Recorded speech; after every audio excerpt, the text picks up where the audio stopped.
Assalamualaikum warahmatullahi wabarakatuh. Kembali lagi bersama saya Febrion Triintano di channel kesayangan kita Rantiang Ame Goat Farm. Apa kabar kawan-kawan semua? Lama tak jumpa. Saya selalu mendoakan semoga kita semua selalu dalam keadaan sehat walafiat dan selalu dalam lindungan Allah Subhanahu wa taala. Amin ya rabbal alamin. Kita akan coba lagi meng-create atau membuat video-video konten-konten yang bisa saja ini merupakan sebuah informasi yang baru bagi kita semua atau boleh dikatakan informasi yang bermanfaat untuk kita semua. Begini kawan-kawan, tempo hari banyak pertanyaan dari kita atau kawan-kawan pemerhati peternakan. Mereka bertanya seperti ini, mana yang lebih baik kalau kita mau membuat suatu usaha peternakan kambing ini, antara kita memulainya dengan usaha penggemukan atau usaha breeding. Nah, dua-duanya ini mana yang lebih baik gitu. Jadi untuk menjawab pertanyaan seperti ini tentunya tidak gampang ya, tidak serta-merta kita bisa menjawab ini lebih baik breeding daripada penggemukan atau lebih baik penggemukan daripada breeding. Menurut saya dua-duanya sangat baik saja. Cuman ada beberapa hal pokok yang harus kita perhatikan sehingga kita bisa memilih kegiatan peternakan ini dimulai dari penggemukan ataukah dimulai dari breeding. Nah, topik ini saya rasa sangat bermanfaat untuk kita bahas lebih lanjut.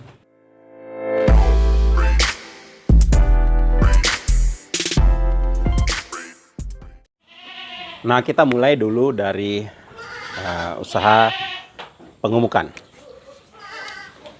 Seperti yang kita tahu, bisnis atau usaha peternakan ini ujung-ujungnya adalah mencari keuntungan untuk mengembangkan kegiatan ekonomi kita.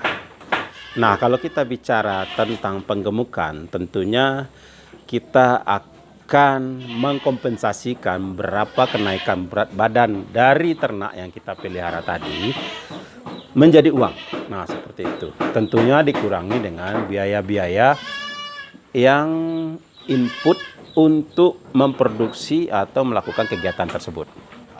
Jadi ada selisih antara bakalan, berat badan bakalan yang kita beli menjadi kambing siap jual yang tentunya bobot badannya harus naik dari bobot badan bakalan yang kita beli tadi. Dan ini terjadi rotasi yang terus menerus, terjadi rotasi yang masuk keluar seperti itu.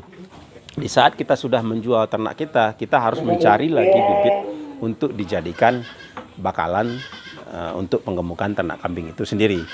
Nah, ada kalanya kita sulit mendapatkan bakalan dari ternak kambing itu. Bisa jadi harga yang sudah kita jual tadi, antas kita belikan ke bakalan lagi, itu bisa jadi harga bakalan yang kita dapatkan tidak sesuai lagi atau sudah terjadi pergeseran harga yang biasanya cenderung untuk naik. Perkembangan atau kenaikan bobot badan dari tiap-tiap jenis kambing itu berbeda-beda.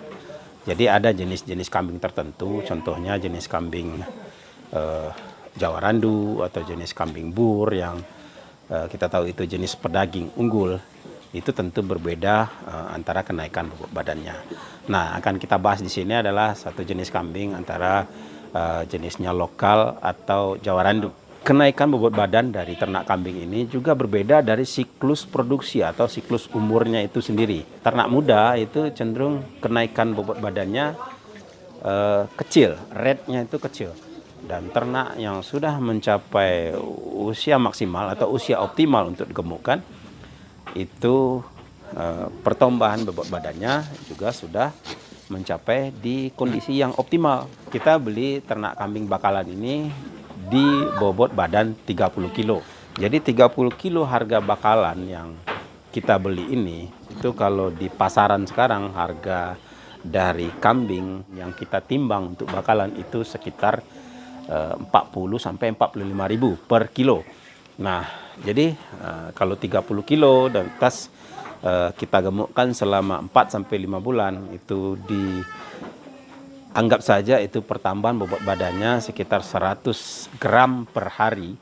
Kita gemukkan atau kita pelihara selama 5 bulan, itu mencapai pertambahan bobot badannya 15 kilogram selama 5 bulan. Harga jual bakalan yang kita beli tadi sekitar 40 sampai 45.000 per kilo.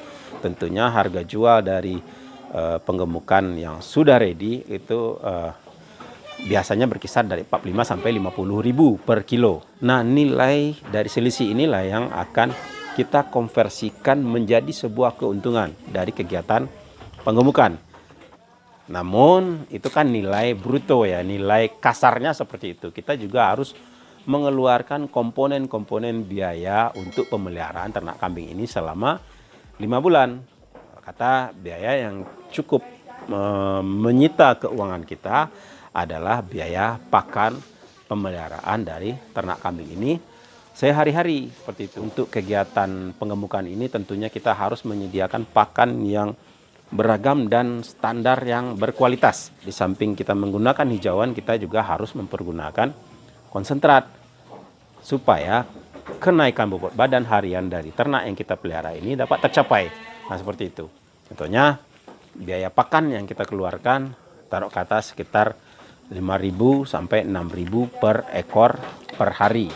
Jadi komponen-komponen pengeluaran lainnya adalah di samping pakan adalah tenaga kerja, dan juga kita harus memperhitungkan resiko dari kematian atau gagal proses, gagal produk. Contohnya udah berikan pakan yang baik, ternyata pertambahan bobot badannya tidak mencapai hasil yang optimal. Itu gagal proses namanya, kawan-kawan. Nah, itulah kalau kita bermain di pengemukan, kawan-kawan bisa kali-kalikan sendiri. Misalnya beli bakalan 30 kilo, lantas digemukkan selama 5 bulan, itu terjadi pertambahan bobot badan sekitar 15 kilo. Kalikan lagi dengan harga jual, tadi sekitar 50.000 per kilo. Nah, sekarang kita bahas tentang usaha breeding ternak kambing. Tentunya pembahasan ini agak sedikit berbeda dari pembahasan tentang penggemukan ternak kambing tadi, kawan-kawan. Di breeding, kita tetap membutuhkan biaya-biaya untuk pembelian bakalan. Seperti halnya kita juga memberi bakalan di ternak kambing untuk penggemukan tadi. Nah, kalau di breeding ini kita membeli bakalan ternak kambing ini tentunya dengan umur yang sudah mencapai usia produktif. Contohnya di umur 9, 10, 11, 12 bulan. Dan diharapkan indukan-indukan ini berasal dari ternak-ternak kambing yang bagus, sifat keibuannya bagus, kemampuan untuk melahirkannya pun bagus. Nah, ini tentunya kita bisa beli ke peternak-peternak atau rekan-rekan kawan-kawan kita yang berusaha di bidang breeding ternak kambing ini. Nah, komponen biaya apa saja yang timbul apabila kita melaksanakan kegiatan breeding ternak kambing ini? 1. Biaya yang timbul adalah 1, pembelian bakalan. Bakalan atau indukan yang akan kita kembangbiakkan tadi tentunya mempunyai harga yang sedikit lebih tinggi dari bakalan pengemukan tadi. Karena apa? Karena bibit yang mau kita kembangkan ini tentunya bibit yang bagus dan berasal dari keturunan yang bagus dan mempunyai sifat-sifat genetik yang bagus juga gitu. Jadi tentunya ini akan lebih mahal dibandingkan dengan pembelian bakalan pada ternak kambing pedaging tadi. Akan tetapi kawan-kawan jangan khawatir kalau bermain di breeding itu kita ibaratnya menanam sebuah investasi pada ternak yang akan kita pelihara. Kenapa saya bilang demikian?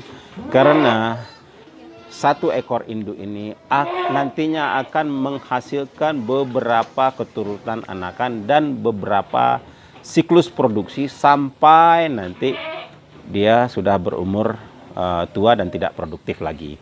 Nah, itu. Jadi seekor indukan yang sehat, yang baik itu akan mampu menghasilkan anakan sampai 7 atau 8 kali turunan. Kalau dengan pemeliharaan yang baik, bahkan mungkin bisa mencapai 10 kali turunan. itulah yang dikatakan sebuah investasi. Karena apa? Karena satu kali dia melahirkan bisa dirata-ratakan 2 ekor anakan. Jadi sampai dia menjadi 10 kali turunan kan itu sudah menjadi 20 ekor anakan. Itu dalam standar teorinya seperti itu kawan-kawan. Jadi bakalan yang kita pergunakan untuk breeding sedikit lebih mahal, tapi merupakan sebuah investasi yang nyata yang nantinya akan menghasilkan keturunan-keturunan untuk penyumbang populasi dan penyumbang nilai ekonomi dari penjualan ternak kambing yang dihasilkan oleh 1 ekor indukan bakalan tadi kawan-kawan. Kemudian biaya yang keduanya adalah tentunya pakan. Pakan yang kita butuhkan dalam ternak breeding ini memang tidak semahal dari pakan yang kita butuhkan dalam ternak kambing penggemukan tadi. Akan tetapi rentang waktunya cukup lama. Nah ini dia, jadi kalau kita konversikan juga hitung-hitungannya juga akan berimbang. Di penggemukan pakannya mahal, konsentratnya juga mahal, tapi rentang waktunya tidak terlalu panjang. Akan tetapi kalau di breeding boleh kita memberikan hijauan yang lebih banyak, yang lebih murah, tapi rentang pemeliharaannya cukup lama.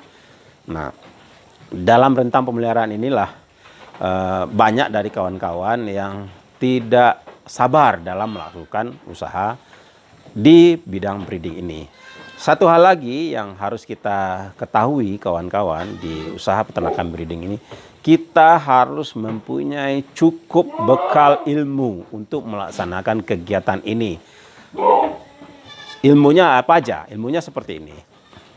Kita harus mempunyai bekal ilmu untuk mengetahui kambing ini siap untuk dikawinkan. Jadi kambing ini dalam kondisi birahi, contohnya seperti itu. Kita juga harus mempunyai ilmu dalam pemeliharaan peternakan kambing ini, mulai dari dikawinkan tadi sampai bunting, sampai nanti melahirkan. Nah, bunting dan melahirkan ini itu makan waktu lebih kurang ya 5 bulan tadi, sekitar 150 harian lebih kurang seperti itu. Nah, kemudian kita juga harus mempunyai ilmu dalam pemeliharaan cempe yang dihasilkan tadi. Jangan nanti setelah cempe dihasilkan juga ternaknya mati. Nah, jadi kan tidak jadi mendapatkan keuntungan. Ini merupakan siklus yang berantai. Jadi perkembangan siklusnya berantai. Mulai dari ternak kambing ini dikawinkan, kemudian ternak kambingnya beranak, kemudian pembesaran anaknya, kemudian kambing ini indukan tadi dikawinkan lagi. Kemudian setelah itu anaknya boleh kita kawinkan lagi di umur selanjutnya. Jadi inilah sebuah investasi yang nyata tapi membutuhkan waktu dan tenaga, effort yang harus banyak kalau kita main di breeding. Tapi ibarat kita mengayuh sepeda ini awal-awalnya memang berat kawan-kawan bermain di breeding ini karena rentang waktunya lama sehingga kita bisa menjual anakan dari hasil breeding tadi. Contohnya dari anakan kita bisa jual mungkin di umur 4 bulan lepas sapi ya misalnya ya. Nah itu baru kita bisa jual anakannya. Dan itu pun kita juga harus sisakan untuk perkembangan anakan yang untuk dijadikan indukan lagi untuk di kemudian harinya dalam perkembangan ternak kambing kita ini. Itu yang harus kawan-kawan perhatikan. Nah untuk kawan-kawan yang tidak mumpuni dalam ilmu dalam breeding ini, saya sarankan sebaiknya kita bermain di penggemukan saja. Contohnya penggemukan kita kasih makan yang banyak, yang baik, yang bergizi, kemudian nantinya akan bertambah berat badannya, kemudian gemuk, nanti dijual dan beli lagi bakalan. Tapi kalau dalam breeding kita pelihara yang baik sekian lama, kemudian dia menghasilkan anakan, kawin lagi, beranak lagi, kawin lagi, beranak lagi, kemudian anaknya ini juga akan kawin lagi nanti, dan anak yang jantan atau anak yang tidak kita jadikan untuk replacement populasi kita bisa jual. Itulah pendapatan-pendapatan yang kalau kita bermain di breeding. Dan inilah seninya dalam beternak kawan-kawan. Nah, itu dulu ya kawan-kawan semua tentang informasi mana yang lebih bermanfaat atau antara peternakan breeding dengan peternakan penggemukan. Kalau kawan-kawan mendapatkan ilmu atau informasi yang bermanfaat dari channel ini, silahkan subscribe dan bagikan channel ini ke mana saja yang kawan-kawan inginkan. Yang jelas kita akan selalu memberikan ilmu-ilmu yang sekiranya bermanfaat untuk kita semua. Mudah-mudahan ilmu atau informasi yang kita berikan ini bisa menambah wacana atau keputusan dari kawan-kawan untuk memilih usaha mana yang akan kawan-kawan lakukan. Sekian dulu dari saya, Febriaun Triintano.